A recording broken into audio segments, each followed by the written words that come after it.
Grabe yung kanilang airport. Ang laki ng shopping area. Yung si Alex Cosme.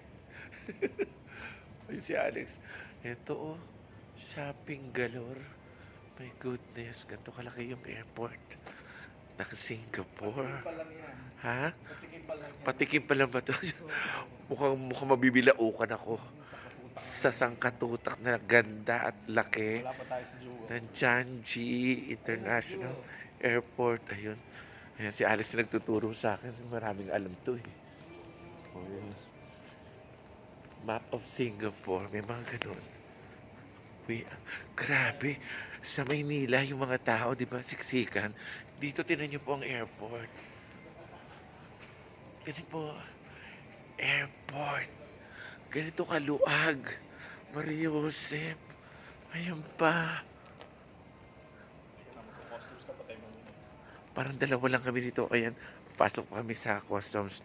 Yung muna, basta pinasilip ko lang sa inyo ano itsura ng Changi International Airport. Later!